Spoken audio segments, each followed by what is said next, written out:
जैसा कि हम लोग राजनीति सिद्धांत की आधारभूत समझ पाठ्यक्रम के अंतर्गत खंड 2 के आज 7वें इकाई की चर्चा करेंगे। और ये जो 7वां इकाई है, इसमें हम उत्तर आधुनिकता की चर्चा करेंगे और ये दूसरे खंड की अंतिम इकाई है। तो आज हम राजनीति को समझने के उत्तर आधुनिक दृष्टिकोण की चर्चा करेंगे और ये देखेंगे कि उत्तर आधुनिक जो चिंतन है और उसके जो प्रमुख विचारक हैं, जिसमें लियोटार्ड, मिशेल फूको और देरिदा आते हैं। तो Jean Francois Lyotard, Jacques Derrida, Michel Foucault, Ernesto Laclau और चैंटल मोफे, इतने दार्शनिकों के विचारों की आज हम चर्चा करेंगे और ये देखेंगे कि पोस्ट मॉडर्निज्म का एक राजनैतिक विचारधारा के रूप में क्या दृष्टिकोण है और इनका क्या आग्रह है। तो जैसा कि शब्द से स्पष्ट है, पोस्ट मॉडर्निज्म मतलब उत्तर आधुनिकता, और उत्तर आधुनिकता का अर्थ होता है आधुनिकता के बाद। तो उत्तर आधुनिकता मूलतः आधुनिकता के मूल्यों के खिलाफ एक असहमति का दृष्टिकोण है, एक आंदोलन का दृष्टिकोण है। और उत्तर आधुनिकता में जो आधुनिकता के मूल्य हैं, उनकी आलोचना करते हुए एक वैकल्पिक सोच और वैकल्पिक विचारधारा को रखने का प्रयास किया गया है। अब उत्तर आधुनिकता के साथ ही आज हम पढ़ेंगे उत्तर संरचनावाद या विखंडनवाद की संकल्पना, जिसको हम देरिदा के विचारों में हम पाते हैं। और उनका विखंडनवाद का सिद्धांत है या विसंरचनावाद का सिद्धांत है, जिसको अंग्रेजी में पोस्ट स्ट्रक्चरलिज्म ऐसा कहा जाता है। तो वो हम एक देखेंगे। तो जो आप ये देखेंगे आधुनिकता के फिर मूल्य क्या है, क्योंकि जब तक आधुनिकता की एक समझ नहीं होगी तब तक उत्तर आधुनिकता की समझ बनाना मुश्किल है। तो आपने देखा होगा कि आधुनिकता जब पुनर्जागरण और उसके बाद जो प्रबोधन का युग शुरू होता है, जिसके साथ ही औद्योगिक क्रांति होती है, तो ऐसे में माना जाता है कि मानव एक विवेकशील प्राणी है और उसको पता है कि क्या सही है क्या गलत है। और मानव विवेक का प्रयोग करके हम अपनी समस्याओं का जो है समाधान कर सकते हैं और मनुष्य को उसके बंधनों से मुक्ति दिला सकते हैं, उसकी अज्ञानता से मुक्ति दिला सकते हैं।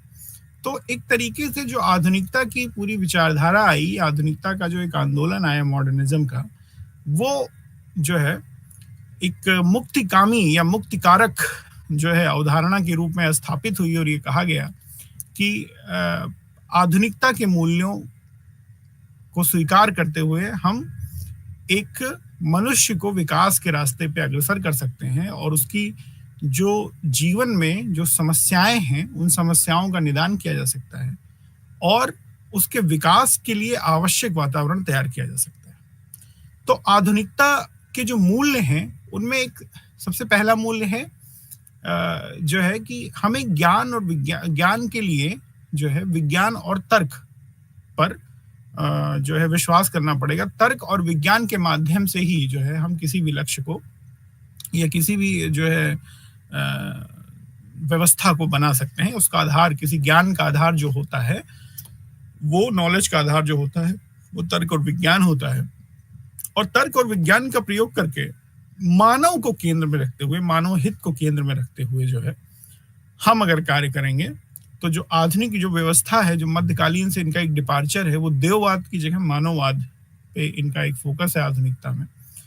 तो ये सारी व्यवस्था जो होती है वो मानव के मुक्ति के लिए या मानव की स्वतंत्रता के लिए या मानव को जो है उसके परंपरागत बंधनों से मुक्त करके उसको विकास के रास्ते पे लाने के लिए। तो आधुनिकता में जो मूल बात थी वो थी कि हमें जो मध्यकाल से आधुनिकता के समय में जो डिपार्चर है या जो एक जो है अलगाव है वो ये है कि मध्यकाल में देववाद की महत्ता थी, हर काम ईश्वर के लिए होता था, आस्था वो ज्ञान का साधन थी और अपने काम हमें इहलोक के लिए नहीं बल्कि परलोक के लिए करना होता था। और आधुनिकता में यही पलट जाता है, देववाद की जगह मानव केंद्र में हो जाता है सारी व्यवस्था के, और आस्था की जगह तर्क और ज्ञान विज्ञान ले लेता है, ज्ञान के साधन के रूप में, ज्ञान के स्रोत के रूप में, और पारलौकिकता की जगह इहलौकिकता पर बल दिया जाता है कि अपने वर्तमान जीवन को कैसे हमें अच्छा करना चाहिए। तो एक तरीके से बिलीफ की जगह जो है ले लेती है रीजन और साइंस। अब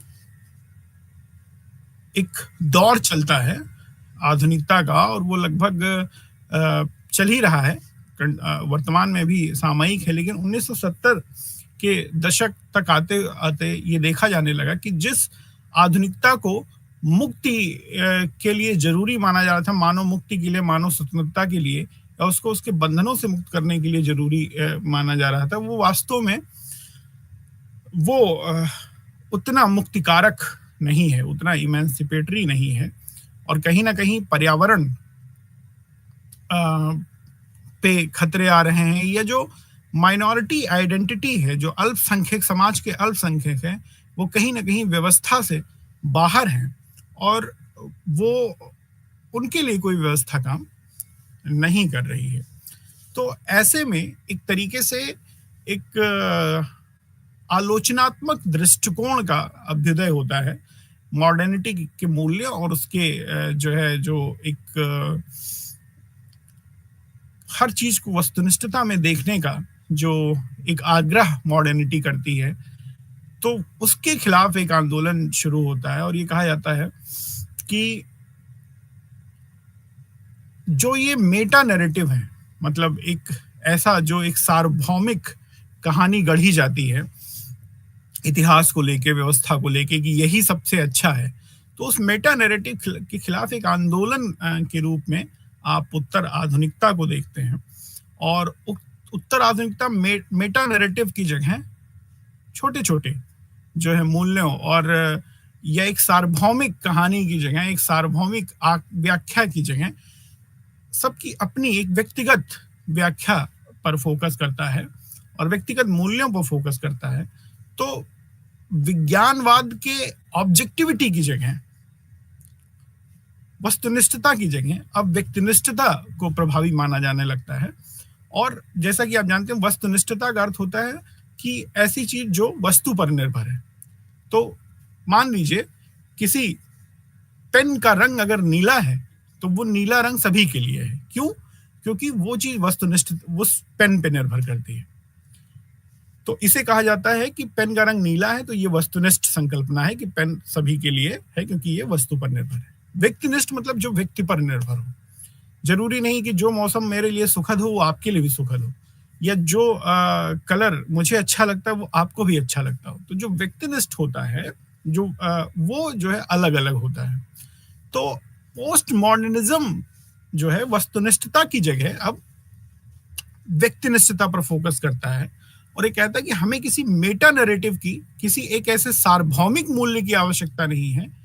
ये जो मूल्य हैं, सार्वभौमिक मूल्यों के द्वारा हम वास्तव में एक सत्ता का, शक्ति का प्रयोग कर रहे होते हैं और एक तरीके की हिंसा को बढ़ावा देते हैं। और कहीं ना कहीं जब हम सार्वभौमिक मूल्य को लेके चलेंगे, वस्तुनिष्ठता को लेके चलेंगे, अंतिम सत्य की बात करेंगे, तो कहीं कहीं जो अंतिम सत्य जैसा कुछ नहीं है। और इसमें हम क्या करते हैं, सप्रेस करते हैं। इसमें हम जो है एक तरीके से जो आवाजें हैं उसको, जो माइनॉरिटी आवाजें हैं उसको कहीं ना कहीं हम जो है चोट पहुंचाते हैं। तो कुल मिला के जो अभी हम आगे जब दार्शनिकों के विचारों की चर्चा करेंगे तो इसको और गंभीरता और गहनता से समझने की कोशिश करेंगे कि जो पोस्ट मॉडर्निज्म है या उत्तर आधुनिकता है, ये उत्तर आधुनिकता जो है वो आधुनिकता के मूल्यों के खिलाफ एक आंदोलन है, और आधुनिकता के मूल्यों में जो विज्ञान, अंतिम सत्य, वस्तुनिष्ठता, इन सब मूल्यों पर जो बल दिया जाता है, इसके खिलाफ एक तरीके से एक आवाज, एक दृष्टिकोण है जो ये कहती है कि अंतिम सत्य जैसा कुछ नहीं होता है, सत्य भी परिवर्तनशील है, शब्दों के अर्थ भी परिवर्तनशील हैं, और मूल्य कोई सार्वभौमिक नहीं हो सकता है, सारे मूल स्थानीय होते हैं और व्यक्तिनिष्ठ होते हैं, हर व्यक्ति का अलग मूल्य होता है। अगर वास्तव में सच्चे लोकतंत्र की स्थापना करनी है तो उन सभी के प्रति हमें संवेदनशील होगा, उन अल्पसंख्यक पहचानों, अल्पसंख्यक हितों, अल्पसंख्यक व्याख्याओं के प्रति भी हमें, किसी भी शब्द के अल्पसंख्यक व्याख्याओं के प्रति भी हमें संवेदनशील होगा। तो एक तरीके से पोस्ट मॉडर्निज्म जो है या उत्तर आधुनिकता जो है वो वस्तुनिष्ठता की जगह व्यक्तिनिष्ठता को, सार्वभौमिक मूल्य के जगह स्थानीय मूल्य को, विज्ञान की जगह एक जो है व्यक्तिगत समझ को, और इसी तरीके से लिटिल नैरेटिव की बात, यानी स्थानीय व्याख्याओं की बात, छोटी छोटी व्याख्याओं की बात को स्वीकारता है। पोस्ट उत्तर आधुनिकता जो है, पोस्ट मॉडर्निज्म जो है, वो विज्ञान द्वारा स्थापित या जो उसकी खोज है, वो कहते हैं विज्ञान की हमें आवश्यकता नहीं है, हमें किसी सार्वभौमिक मूल्य, सार्वभौमिक नियम की आवश्यकता नहीं है, अंतिम सत्य तक जाने की जरूरत नहीं है।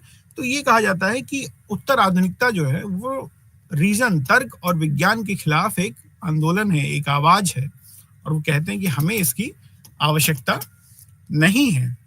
और ये व्याख्याओं की बहुलता को स्वीकार करते हैं, व्याख्याओं की एकता को नहीं बल्कि व्याख्याओं की बहुलता को स्वीकार करते हैं कि किसी एक व्याख्या की जगह कई व्याख्या को जो है प्रमोट करते हैं। ये कहते हैं कि वास्तव में एक व्याख्या जब आप करते हो या एक जैसी चीजें लादने की कोशिश करते हैं तो वास्तव में शक्ति का प्रयोग करते हो, एक ये हिंसात्मक व्यवहार है, क्योंकि इसमें फिर जो है कहीं ना कहीं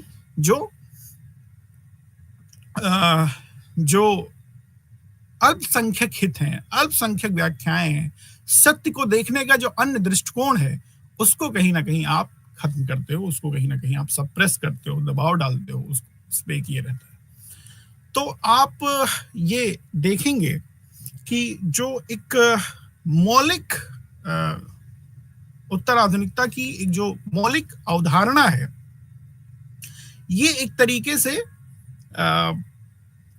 अविश्वास है वैज्ञानिक मूल्यों के खिलाफ, एक अविश्वास है वैज्ञानिक निष्कर्षों के खिलाफ, एक अविश्वास है सार्वभौमिक मूल्यों के खिलाफ, सार्वभौमिक व्याख्याओं के खिलाफ, ये अविश्वास है वन फिट्स ऑल के खिलाफ। तो इसमें इसका एक जो मूल जो दृष्टिकोण है वो ये है कि किस तरीके से जो है हम वैचारिक बहुलता को बढ़ावा दे सकते हैं, या किस तरीके से किसी एक समाधान की जगह अलग अलग समाधान और अलग अलग मूल्यों पे हम फोकस कर सकते हैं। इसकी बात आप पोस्ट मॉडर्निज्म में देखने को आपको मिलेगा। तो जो इनका जो फंडामेंटल चीज है वो आप देखेंगे कि जो उदारवाद, मार्क्सवाद, ऐसे जो विचार, समाजवाद जैसे जो विचारधाराएं हैं, ये एक मेटा नैरेटिव है, ये एक सार्वभौमिक इतिहास की एक व्याख्या करती हैं और ये दावा करती हैं कि इतिहास की यही व्याख्या सही है, और ये पूरे अपने दावे में इतिहास, राजनीति, अर्थव्यवस्था, सारी चीजों की व्याख्याएं करती हैं। जैसे मार्क्स करता है कि आर्थिक जो है उत्पादन के जो संबंध हैं वही जो है निर्धारक होते हैं पूरे वर्ग व्यवस्था की, और ये जो है इतिहास से भी चली आ रही है, और हम समाज में हमेशा दो वर्ग होते हैं, एक जो होता है वो हैव्स वाला होता है, या एक जिसके पास जो है उत्पादन के साधनों का स्वामित्व होता है, और दूसरा वो जो उसके शर्तों पे काम करता है, जो सर्वहारा होता है। तो शुरू से वो इसकी व्याख्या करते हैं कि स्वामी दास, जमींदार, किसान और फिर जो है बुर्जुआ और सर्वहारा, इस तरीके से पूरे इतिहास की व्याख्या वो एक ही अवधारणा से जो करने की कोशिश करते हैं। इसके खिलाफ पोस्ट मॉडर्निज्म आता है, वो कहता है कि इस तरीके की मेटा जो नैरेटिव है, इस तरीके की जो सार्वभौमिक व्याख्याएं हैं, वो कहीं ना कहीं अस्वीकार्य हैं और वास्तव में जो मानवीय व्यवहार हैं या मानवीय परिवेश हैं या मानव के व्यवहारों को नियंत्रित करने वाली व्यवस्थाएं हैं, वो किसी एक सार्वभौमिक व्याख्या, एक सार्वभौमिक मूल्य से चल नहीं सकती हैं। तो ये सत्य की जगह जो है बहुत सारे सत्य के मूल्य को स्वीकार करती है। ये तर्क की जगह बहुत कोई एक तर्क नहीं, उसके विभिन्न तर्कों को स्वीकार करने की ओर बढ़ते हैं।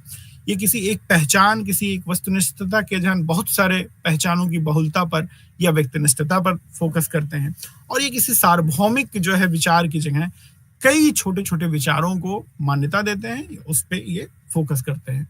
तो एक तरीके से ये जो अस्थायित्व की जगह ये अस्थायित्व पर बल देते हैं, ये यूनिटी, एकता की जगह ये डाइवर्सिटी पे बल देते हैं, और निश्चितता के खिलाफ ये अनिश्चितता पर बल देते हैं, और किसी भी एक इंटरप्रिटेशन की जगह ये कई सारे इंटरप्रिटेशन पे बल देते हैं। अब अगर हम जॉन फ्रैंकोइस लियोटार्ड की बात करें तो इनकी बुक है the post modern condition, a report on knowledge. इस बुक में जो है आप पोस्ट मॉडर्निज्म के मूलभूत तत्वों को पाएंगे, और ये इसको एक बाइबल ऑफ पोस्ट मॉडर्निज्म की तरह देखा जाता है, the post modern condition, a report on knowledge. तो इनका कहने का मतलब है कि जो नॉलेज है आज की जो सोसाइटी में, वो सबसे प्रमुख चीज है, और नॉलेज जो है वो मूलभूत तत्व है, या उत्पादन का एक मूलभूत बल है, और जिसके पास आज नॉलेज होता है वही वास्तव में रूल करता है, वही जो है पूरी व्यवस्था में शक्ति का केंद्र होता है। इसका अर्थ क्या है? कहते हैं फिर नॉलेज तो किसी के पास भी हो सकता है, या नॉलेज कैसे बनता है, नॉलेज की प्रक्रिया क्या है? तो इनका कहने का यह है कि नॉलेज को भी प्रोड्यूस किया जाता है, और आज नॉलेज एक कमोडिटी हो चुका है, और नॉलेज के बल पे ही कोई इकोनॉमी सरवाइव करती है, और आगे भविष्य में जिस इकोनॉमी या जिस राष्ट्र या जिस देश के पास नॉलेज पर कब्जा होगा वही जो है शासन करेगा। आज संसाधनों का कोई महत्व नहीं है, धीरे धीरे संसाधनों का महत्व कम होता जाएगा, विचारों का महत्व कम होता जाएगा, केवल किसी का महत्व रहेगा तो वो नॉलेज का रहेगा, और आगे आने वाले जो युद्ध होंगे वो नॉलेज पे अपना कब्जा करने के लिए होंगे, या नॉलेज पे अपना जो है एक आधिपत्य स्थापित करने के लिए होंगे। तो इसका मतलब क्या है? इसका मतलब ये है कि एक वास्तव में जो नॉलेज है वो कोई एक चीज नहीं है। नॉलेज एक तरीके का पर्सपेक्टिव है, और जिस कंट्री का, जिस चीज का जो है पर्सपेक्टिव या एक लोगों को मान्यता मिल जाएगा, जिस पर्सपेक्टिव, जिस नॉलेज को, उसी का कहीं ना कहीं शासन होगा। तो आज अगर आप ये कह रहे हैं कि नॉलेज, अगर आप ये समझते हैं कि नॉलेज कोई इमेंसिपेटरी जो है कंडीशन है, या उसके आधार पे आप कोई मुक्ति जो है प्राप्त कर सकते हैं, तो ऐसा नहीं है। नॉलेज से कोई मुक्ति नहीं हो सकता, या जो मेटा नैरेटिव्स जो लिबरलिज्म, फेमिनिज्म या जो मार्क्सिज्म है जो दावा करते हैं, तो ये दावे जो है वो झूठे हैं। कोई एक ये सारे, इसको लियोटार्ड मेटा नैरेटिव कहते हैं, और मेटा नैरेटिव के खिलाफ एक अविश्वास का नारा देते हैं। वो कहते हैं सारे जो मेटा नैरेटिव हैं वो झूठे हैं, और कोई एक अंतिम सत्य नहीं हो सकता। हम किसी अंतिम सत्य को नहीं जान सकते, और अब वास्तव में ये जो अंतिम सत्य का दावा है चाहे वो उदारवादी मानववाद का हो, चाहे मार्क्स का हो, चाहे क्रिश्चियनिटी का हो, ये सारे इनका अब एक वो नीत्से से काफी प्रभावित लगते हैं। लियोटार्डो कहते हैं इन सबका अब डेथ हो चुका है, जो ग्रैंड नैरेटिव्स हैं ये खत्म हो चुके हैं और अब सबका अपना सत्य है और हमें उस चीज को स्वीकार करना चाहिए। सबकी अपनी एक व्याख्याएं हैं, सबके अपने एक मूल्य हैं, उसको हमें कहीं ना कहीं स्वीकार कर चुके हैं, क्योंकि आज वर्तमान युग में जो मेटा नैरेटिव है, जो सिंगल ट्रुथ की बात है, अंतिम सत्य की बात है, एक सत्य की बात है, वो खारिज हो चुकी है। उसको अब स्वीकार नहीं किया जा सकता, क्योंकि मार्क्स जिसको कहता है क्लास, तो वो क्लास कोई एक नहीं है, उसमें बहुत सारे और आइडेंटिटीज हैं, उसको वो देख नहीं पाता है। ह्यूमन कोई एक नहीं है,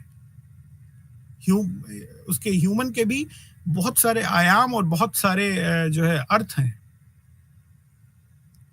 तो जब पहचान एक नहीं है, हित एक नहीं है, तो सत्य भी एक नहीं हो सकता। उसको उन सबके वो जो आप जिसको आप एक मानव कहते हैं या उसको स्थापित करने का प्रयास करते हैं, मानव के अलग अलग हित, अलग अलग पहचान, अलग अलग मूल्य, अलग अलग संस्कृति, और हमें सबको कहीं ना कहीं जो है वो देखना पड़ेगा। तो कोई एक व्यवस्था, कोई एक व्याख्या किसी चीज को जो है, किसी चीज का सही व्याख्या नहीं कर सकती। और जो एक डिस्कोर्स चला कि हमें मूल्य निरपेक्ष, मूल्य विहीन एक जो व्यवस्था बनाने की बात चली, तो उसकी जगह कहीं ना कहीं आज वैल्यू रिलेटिविज्म की बात, मूल्य सापेक्षता की बात को जो है पोस्ट मॉडर्निज्म वो बढ़ावा देता है। तो जो यूनिवर्सल जिसको कहते हैं सार्वभौमिक प्रोजेक्ट, जो लियोटार्ड हैं, जो कहते हैं कि ये जो एनलाइटनमेंट के दौर में जो आधुनिकता आई और जो दावा करती है कि ये मुक्ति कारक होगी सभी व्यक्तियों के लिए, सभी व्यक्तियों के हितों को बढ़ावा देने वाले होगी, ऐसा नहीं है। ये केवल कुछ व्यक्ति, कुछ लोगों के हितों को बढ़ावा देती है, और उसका कारण ये है कि ये जो है सत्य के किसी एक मॉडल को, एक अंतिम सत्य को की व्याख्या करती हैं, स्वीकार करती हैं। तो आज अगर मार्क्स की आलोचना करते हुए या उदारवाद की आलोचना करते हुए हम देखते हैं कि इस तरीके से लियोटार्ड एक आह्वान करते हैं आंदोलन का। और कैसे आंदोलन का? इन मेटा नैरेटिव, सार्वभौमिक मूल्य, सार्वभौमिक व्याख्याओं, सार्वभौमिक कहानी के खिलाफ आंदोलन का एक जो है आह्वान करते हैं। वो कहते हैं कि आइए जो एक रूपता है उसके खिलाफ एक आंदोलन करें और अपनी बहुलता का उत्सव मनाएं, विभिन्नता का, भिन्नता का उत्सव मनाएं और भिन्नता की आवाज को मजबूत करें। अभी तक जो वॉइसलेस थे, मार्क्स केवल क्लास की बात करता है। अभी हम लैक्लॉ और मुफे को पढ़ेंगे, इसमें पोस्ट मार्क्सिस्ट थेरिस्ट के रूप में उनको जाना जाता है, और वो कहते हैं कि मार्क्स ने केवल क्लास के बारे में देखा, पर्यावरणवादियों की बात नहीं सुनी, नारीवादियों की बात नहीं सुनी, ट्रांसजेंडर्स की बात नहीं सुनी, LGBTQ जो पूरा समुदाय है उनकी बात नहीं सुनी। तो आखिर उनके मूल्यों, उनके अधिकारों की चिंता, उनके व्यवस्थाओं की चिंता कौन करेगा? तो ये एक जो महत्वपूर्ण आपने लियोटार्ड के उसमें विचारों में आपने देखा कि लियोटार्ड का मुख्य फोकस इस बात पे है कि किसी भी मेटा नैरेटिव, किसी भी सार्वभौमिक व्याख्या या किसी भी चीज का जो एक व्याख्या करने का दावा लिबरलिज्म द्वारा, उदारवाद के द्वारा या मार्क्सवाद के द्वारा या क्रिश्चियनिटी के द्वारा या किसी भी ऐसी विचारधारा जो सारी चीज को व्याख्यायित करने का दावा करती है, उसके खिलाफ एक आंदोलन का जो है आह्वान करते हैं। उसके खिलाफ एक अलग दृष्टिकोण को रखते हैं, जिसमें कहते हैं कि कोई एक अंतिम सत्य, कोई एक सत्य नहीं है, बल्कि कई सत्य हैं, कई मूल्य हैं, और सबको उचित जो है स्थान वो दिया जाना चाहिए। और इस तरीके से हम देखते हैं कि ज्ञान की सापेक्षता की बात लियोटार्ड के दर्शन में आपको मिलेगा कि कोई एक ज्ञान नहीं है, कोई एक सत्य नहीं है। तो इस तरीके से एक बहुलवादी बुद्धिवाद का या बुद्धिवाद की, विजडम की, विवेक की बहुलता का जो है समर्थन करते लियोटार्ड दिखते हैं। नॉलेज की सापेक्षता का भी समर्थन करते दिखते हैं, और वो बहुसांस्कृतिकवाद का या सांस्कृतिक बहुलता का भी समर्थन करते दिखते हैं। और वो कहते हैं आइए टोटलिटी का, जो एक समग्रता का जो एक धारणा है, उसके खिलाफ हम आइए भिन्नता का उत्सव मनाएं और टोटलिटी के खिलाफ वार और भिन्नता के का उत्सव। इस तरीके से हम लियोटार्ड के दर्शन में जो है वो देखते हैं कि मेटा नैरेटिव के खिलाफ, अंतिम सत्य के खिलाफ एक आंदोलन के रूप में हम लियोटार्ड को देखते हैं। अब पोस्ट मॉडर्निज्म में एक अगला जो चेहरा है वो पोस्ट स्ट्रक्चरलिस्ट कहलाते हैं, जैक्स डेरिडा। जैक्स डेरिडा को उत्तर संरचनावादी कहा जाता है, या जो है विसंरचनावादी कहा जाता है, या विखंडनवादी कहा जाता है हिंदी में। और विखंडनवाद से तात्पर्य यहाँ जो है ये है कि जो स्थापित संरचनाएं हैं उनको कहीं ना कहीं फिर से व्याख्यायित करने की जरूरत है। जो शब्दों की व्याख्या कर दी गई है, जो शब्दों के अर्थ को अस्थाई मान लिया गया है, उस पे पुनः प्रश्न करने की जरूरत है। तो जैक्स डेरिडा अपनी किताब ऑफ ग्रामेटोलॉजी में कहते हैं कि हमारा जो मुख्य चिंता है वो जो स्थापित संरचना है उसके माध्यम से जो हिंसा की जा रही है समाज में, जो अन्य अर्थ को स्वीकार नहीं किया जा रहा है, उसके खिलाफ एक आंदोलन है। और जैक्स डेरिडा कहते हैं कि किसी भी शब्द का कोई एक अस्थाई अर्थ, कोई एक अंतिम अर्थ नहीं हो सकता। अर्थ समय के साथ क्या हो रहे हैं, परिवर्तित हो रहे हैं, और हर शब्द की अपनी व्याख्या है, अपना एक अर्थ है, और हर समाज उसको अलग अलग तरीके से व्याख्यायित करता है। तो एक तरीके से जो स्थापित संरचनाएं हैं, चाहे वो राजनीति की हो, चाहे वो भाषा की हो, चाहे वो साइकोलॉजी हो, चाहे सोशियोलॉजी हो, हर स्थापित संरचना के खिलाफ जो है एक उसको अलग अलग करने का, उसके मतलब खिलाफ करने का मतलब कि उसको फिर से जो है तोड़कर, खंडन करके, उसको विसंरचित करके पुनः आकार देने की एक आंदोलन है पोस्ट स्ट्रक्चरलिज्म। और उसके जो अगुआ हैं वो हैं जैक्स डेरिडा। तो जैक्स डेरिडा मूलतः जो किसी भी शब्द या किसी भी मूल की जो दार्शनिक व्याख्याएं हैं उनको पुनः करने की बात करते हैं, और ये कहते हैं कि कोई एक अंतिम व्याख्या, कोई एक अंतिम सत्य, कोई एक अंतिम अर्थ नहीं हो सकता। और किसी भी चीज का एक जो आप क्लियर और कॉन्क्रीट डेफिनेशन देने का प्रयास करते हैं, वो वास्तव में किसी भी चीज का एक क्लियर और कॉन्क्रीट डेफिनेशन नहीं हो सकता। और हर व्यक्ति की, हर समुदाय की, हर समाज की, हर संस्कृति की अपनी अलग व्याख्याएं, उनके लिए अलग अलग अर्थ उस चीज का कार्य करता है। तो जैसा कि आपने देखा कि डेरिडा जो है एक अस्थायी अर्थ, एक वस्तुनिष्ठता या एक अंतिम सत्य का जो है विरोध करते दिखते हैं। और इसकी जगह ये जो है ये एक खोज को प्रोत्साहन देते हैं। ये हर स्थापित संरचना को तोड़ के, हर स्थापित संरचना को विसंरचित करके पुनः स्थापित करने की बात करते हैं। और इसीलिए इनको कहा जाता है उत्तर संरचनावादी या डीकंस्ट्रक्टिव। इनका जो पूरा आइडिया है वो इसी विखंडनवाद की तरफ, उत्तर संरचनावाद की तरफ जो है देखा जा सकता है।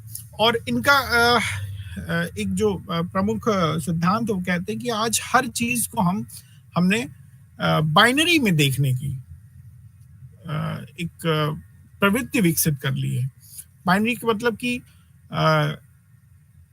कोई दो चीजें हैं जिसमें एक सही एक गलत, इस तरीके से, ये एक अच्छा एक बुरा, दिन रात, या इस तरीके से एक कोई पॉजिटिव चीज है और उसका फिर हमने उसको एक निगेटिव, एक जो उसके अपोजिट में है उसको निगेटिव हम करके देखते हैं। तो इस चीज के खिलाफ जो है डेरिडा आवाज उठाते हैं। वो कहते हैं कि आपने हर चीज को एक बाइनरी अपोजिशन के तौर पे, एक द्विपक्षीय विरोधाभास के तौर पे आपने हर चीज को स्थापित कर दिया है।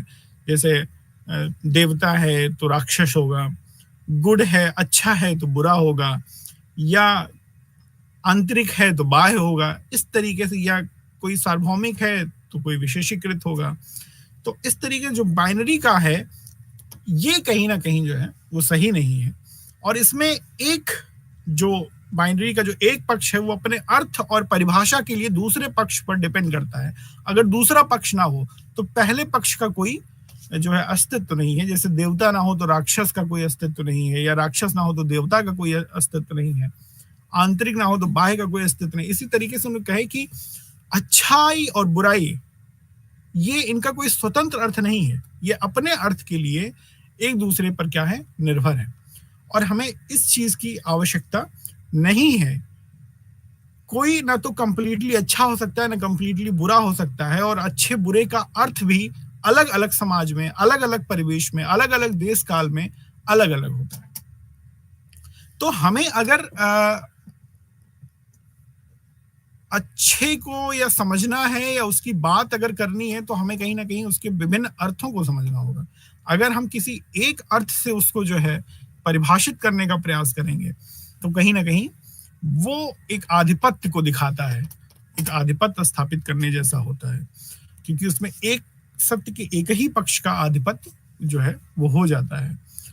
तो इसके खिलाफ आप डेरिडा के विचारों को आप देखते हैं और वो डेथ ऑफ मेटा नैरेटिव की बात करते हैं, या मेटा नैरेटिव की जगह वो इस तरीके से उनकी जो बुक का पहला chapter the end of book and the beginning of writing in his work, उसमें अपने जो बुक है उनका, उसका जो पहला चैप्टर ऑफ ग्रामेटोलॉजी जो उनकी बुक है उसका पहला chapter the end of book and the beginning of writing. तो इसका अर्थ मूलतः ये कहने का है कि किसी एक अंतिम सत्य, किसी एक अंतिम व्याख्या, किसी एक अंतिम जो है मान्यता के खिलाफ बहुल मान्यता, बहुलता के विचारों का और बहुलता के तत्व का जो है कहीं ना कहीं हमें उत्सव करते दिखते हैं डेरिडा भी।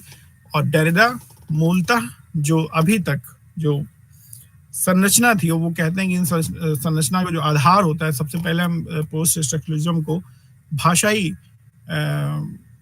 संरचना में देखते हैं, तो उसके खिलाफ डेरिडा जो है वो आंतरिक मतलब अंतर समझ की बात करते हैं, या अंतर व्याख्या की बात करते हैं, जिसमें कोई एक व्याख्या जो है वो अंतिम नहीं है। डेरिडा का जो केंद्रीय लक्ष्य है डीकॉन्स्ट्रक्टिज्म, अपने विखंडनवाद के द्वारा उसका उनका अंतिम लक्ष्य है किसी एक स्थापित अर्थ, किसी एक स्थापित प्रतीक, किसी एक स्थापित विषय के खिलाफ विषयों की बहुलता, समझ की बहुलता, व्याख्या की बहुलता, इस पे जो है वो अपना फोकस देते हैं, अपना फोकस करते हैं। अब इसके बाद हम लोग जो एक अन्य बहुत प्रोमिनेंट विचारक हैं मिशेल फूको, मिशेल फूको जो एक उत्तर आधुनिक विचारक हैं, इनकी जो है हम बात करेंगे और इनके विचारों को समझने का प्रयास करेंगे। तो मिशेल फूको एक बहुत ही प्रोमिनेंट जो है या बहुत ही मुख्य उत्तर आधुनिक विचारक हैं, और इन्होंने अपने विचारों के माध्यम से, मूलतः इनका जो विचार है वो शक्ति और ज्ञान के संबंधों को लेके है, डिस्कोर्स को लेके है, गवर्नमेंटैलिटी को लेके है। ये कुछ ऐसे शब्द गढ़ते हैं फूको जिनके आधार पे पूरी व्यवस्था को समझाने का प्रयास करते हैं। और अन्य जैसे कि अभी आपने पहले जो है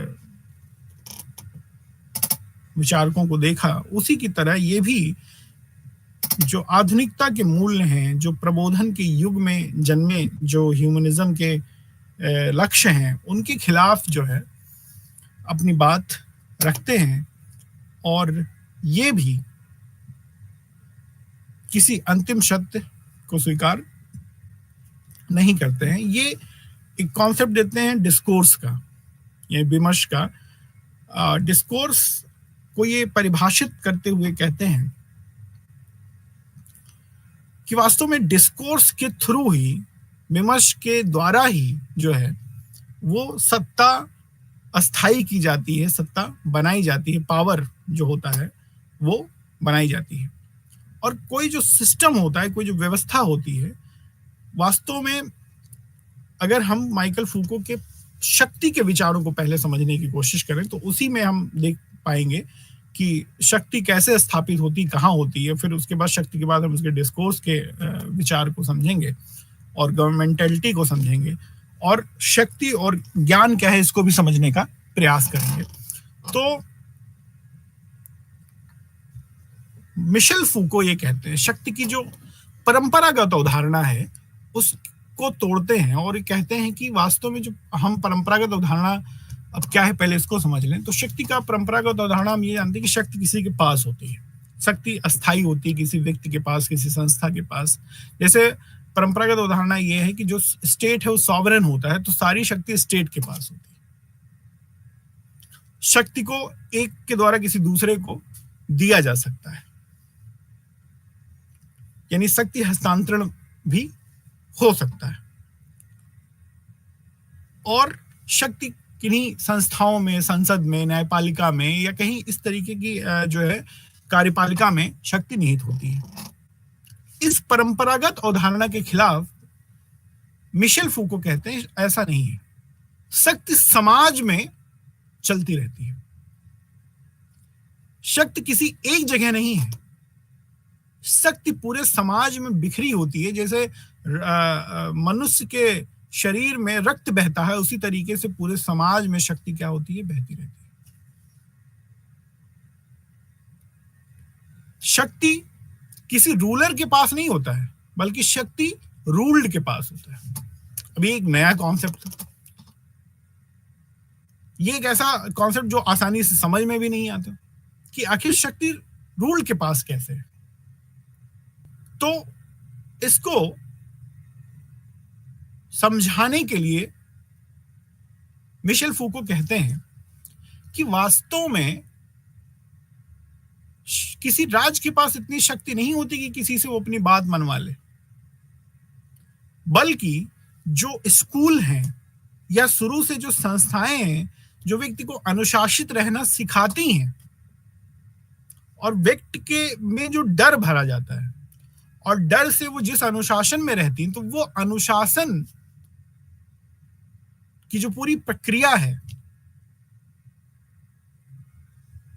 और किसी एक व्यवस्था के प्रति जो एक आम सहमति बनाने की जो पूरी प्रक्रिया है, यही वास्तव में शक्ति है।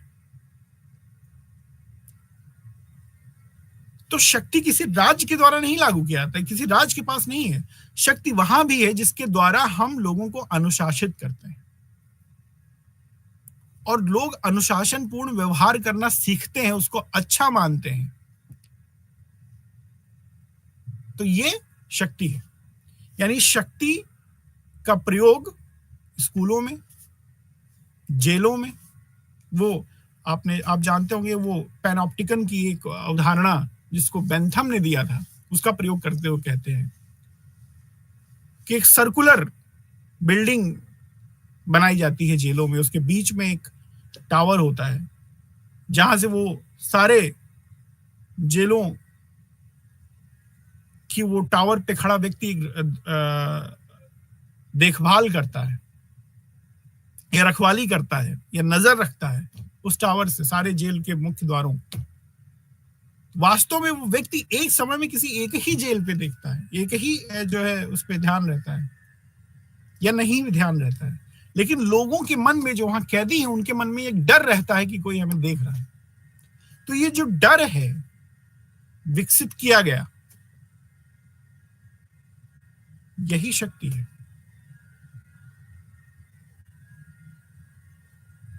कोई एक शब्द गढ़ा जाता है, कोई एक शब्द बनाया जाता है, उसके समझ, उसकी एक व्याख्या की जाती है और फिर वो लोगों के लिए रखी जाती है।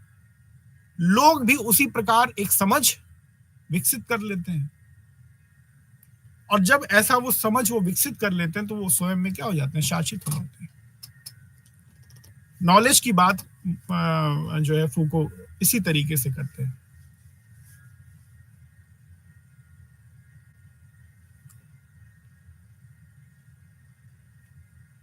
उनकी दो पुस्तकें हैं, madness and civilisation and the order of things, जिसमें उन्होंने व्याख्या की है विमर्श के थ्रू, विमर्श के द्वारा, डिस्कोर्स के द्वारा समाज में शक्ति को स्थापित किया जाता है। और डिस्कोर्स क्या है? डिस्कोर्स यही है कि आप किसी एक शब्द के अर्थ को निर्धारित कर दीजिए और फिर उस निर्धारित अर्थ को पूरे समाज से स्वीकार करवा लीजिए। आप ये स्वीकार करा लीजिए कि समाज में केवल दो ही लिंग होते हैं, महिला और पुरुष।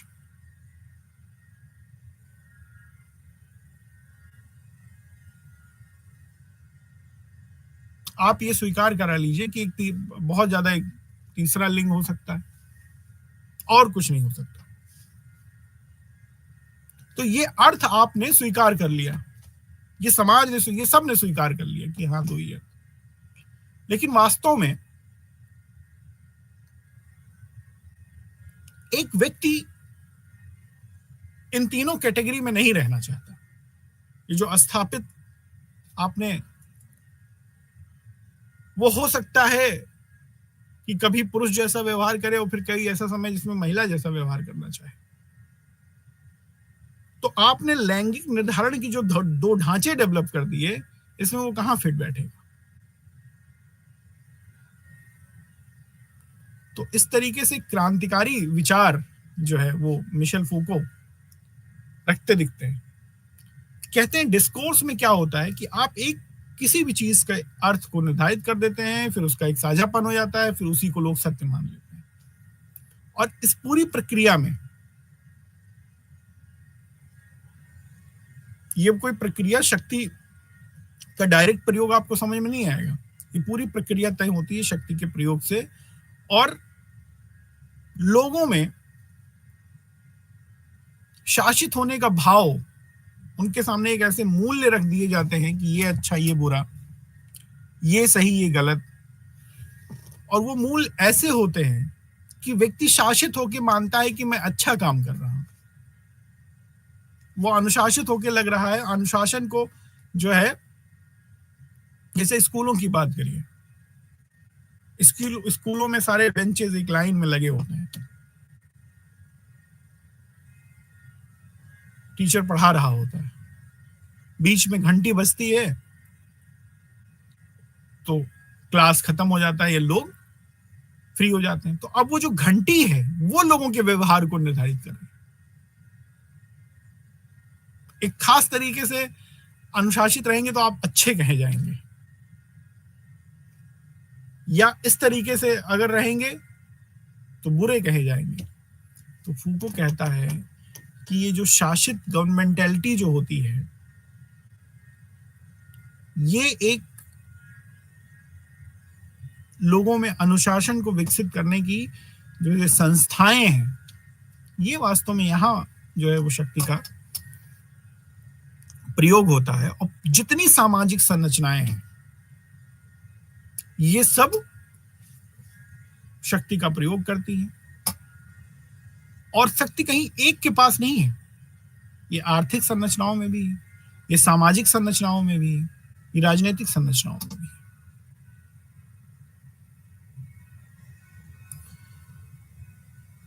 तो जैसा कि मार्क्स कहता है कि सारी शक्ति उत्पादन के जो साधनों पर जिनका स्वामित्व उनके पास है, फूको इसका विरोध करते हैं। कहते हैं ऐसा नहीं है कि सारी शक्ति उनके पास है। शक्ति कहीं एक जगह नहीं है, शक्ति कहीं एक व्यक्ति के पास नहीं है, शक्ति टिकी नहीं हुई। शक्ति पूरे समाज में है, पूरे समाज में शक्ति सर्कुलेट कर रही है, बह रही है। और शक्ति को समझने के लिए संबंधों को समझना पड़ेगा। शक्ति अपने आप में कोई अवधारणा नहीं है, बल्कि ये लोगों के संबंधों, जब तक आप रिलेशनशिप को, पावर रिलेशन को नहीं समझेंगे, शक्ति संबंध को नहीं समझेंगे। और शक्ति संबंध कहीं एक जगह नहीं है, वो लोगों के व्यवहार में, तकनीकी में, रणनीति में, विभिन्न रूपों में शक्ति मौजूद है।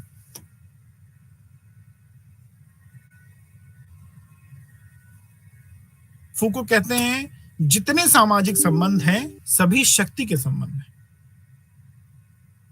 और ये विभिन्न संस्कृति के माध्यम से, विभिन्न जो है संस्थाओं के माध्यम से ये चल रहे हैं।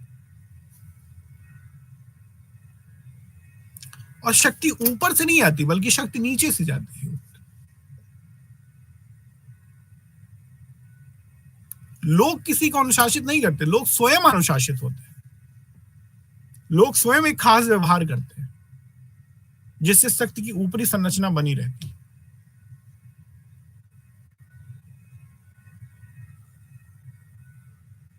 तो शक्ति कोई निगेटिव उदाहरण नहीं है, शक्ति प्रोडक्टिव है। शक्ति प्रोडक्टिव है, ये नए नए संबंधों को, नए नए व्यवस्थाओं को बनाती है, एक खास तरीके की संरचना का जन्म देती है। स्कूल में बच्चे अनुशासन का पालन करते हैं तब वो स्कूल चल पाता है। घंटी लगने पे बच्चे का व्यवहार दूसरा हो जाता है, तो बच्चे ऐसा व्यवहार कर रहे हैं, वो घंटी नहीं कर रही है। बैठे भी रह सकते हैं घंटी लगने पे, लेकिन ऐसा नहीं कर रहे हैं क्योंकि एक खास तरीके के संबंध को डेवलप किया गया है कि जो, और उसको अनुशासन में रहने को सिखाया जाता है, चाहे उनके डर से जनित हो, चाहे जैसे भी जनित हो। तो शक्ति को कहता है, मिशेल फूको कहते हैं कि शक्ति सकारात्मक है,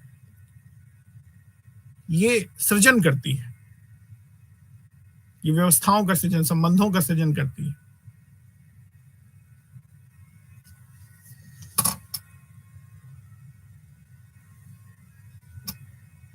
और फिर आगे चल के ये आधिपत्य का रूप ले लेती है। ये किसी व्यवस्था को अर्थ देने का काम करती है, सामाजिक व्यवस्था बनाने का काम करती है। इसीलिए क्या है, ये प्रोडक्टिव है, सृजनात्मक है। मिशेल फूको कहते हैं शक्ति और ज्ञान दोनों एक साथ,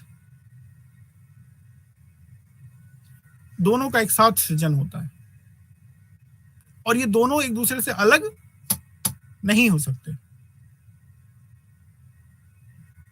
फूको कहते हैं ज्ञान को शक्ति, और शक्ति की जगह ज्ञान का भी वो प्रयोग करते हैं। जो ज्ञान गढ़ा जाता है वो वास्तव में ज्ञान नहीं बल्कि शक्ति का सृजन होता है। अच्छा क्या है, अनुशासन में रहोगे तो अच्छे माने जाओगे और उसको रिवार्ड किया जाएगा।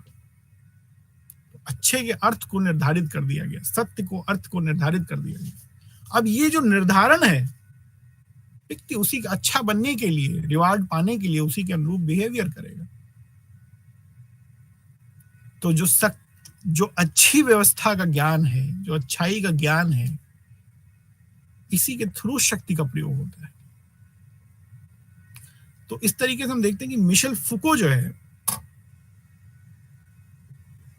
कहते हैं कि शक्ति अमूर्त चीज है, शक्ति कोई वैयक्तिक चीज नहीं है, अवैयक्तिक है, जो भाषा के द्वारा, संस्थाओं के द्वारा, ज्ञान के द्वारा पूरे समाज में फ्लो करती है, पूरे समाज में बहती है। तो इस तरीके से हम देखते हैं कि स्वतंत्रता का अर्थ भी, स्वतंत्रता क्या है, इसको निर्धारित कर दिया जाता है कि इस खास तरीके का व्यवहार स्वतंत्रता है, और लोग अनुशासन में रह के अपने आप को स्वतंत्र महसूस करते हैं। ये एक बड़ी बात है जिसको मिशेल अपने सिद्धांतों के द्वारा व्याख्यायित करने का प्रयास, मिशेल फूको अपने सिद्धांतों के द्वारा व्याख्यायित करने का प्रयास करते हैं। और वो कहते हैं कि जो फैमिली, शैक्षिक संस्थाएं, परिवार, शैक्षिक संस्थाएं, जेल, हॉस्पिटल, धार्मिक जो है ज्ञान या जो संस्थाएं हैं, ये सब काम करती हैं। इनके थ्रू शक्ति क्या होती है, वो पूरी सोसाइटी में बहती है। ये मूल संस्थाएं हैं जो शक्ति को स्थापित करने का प्रयास करते हैं, ज्ञान को स्थापित करने का प्रयास करते हैं, और उसी ज्ञान और शक्ति के आधार पर ये पूरी समाज व्यवस्था बनाई जाती है। अब जो अगले चिंतक हैं उसमें लैक्लॉ और मुफे हैं। लैक्लॉ और मुफे को मूलतः जो है पोस्ट मार्क्सिस्ट थिंकर के तौर पे जाना जाता है, और ये भी इनको भी आप उत्तर संरचनावादी चिंतकों में रख सकते हैं। और ये बेसिकली रेडिकल डेमोक्रेसी यानी क्रांतिकारी जो है लोकतंत्र की बात करते हैं। और पोस्ट मार्क्सिस्ट इसलिए कहा जाता है क्योंकि क्लास की जो मार्क्सिस्ट की अवधारणा है उसको ये तोड़ते और खंडित करते जो है उसको विसंरचित करते हुए जो है ये दिखते हैं। और इनका जो पूरा दृष्टिकोण है वो इस बात पर आधारित है कि आप सबको एक क्लास के अंदर नहीं रह सकते। क्लास में भी बहुत सारे हित हैं, बहुत अन्य उपवर्ग हैं, बहुत अन्य आइडेंटिटी और पहचान है जिसको मार्क्स ने ध्यान नहीं दिया। क्लास में केवल हैव्स और हैव्स नॉट नहीं होते, क्लास में केवल ऐसे बुर्जुआ और सर्वहारा नहीं होते, क्लास में महिलाएं, कुछ जो समाज में महिलाएं भी होती जिनके अलग हित होते हैं, जो किसी भी दशा, कोई एक आदर्श नहीं जिसको सारी संस्कृति में, सारे समाज में, सारे समुदाय में एक्सेप्ट किया जाए। तो ये कहीं ना कहीं समुदाय की विभिन्नता पर फोकस देते हुए उन समुदायों के विशेष हितों को समझने का और उस विशेष हितों के अनुसार शासन और राज व्यवस्था चलाने की बात करते हैं। वो ये नहीं कहते कि सारे जो है सबको पुरुष और महिला में डिवाइड कर दो, या सबको किसी क्लास में डिवाइड कर दो, या सबको किसी खास वर्ग और व्यवसाय में डिवाइड कर दो।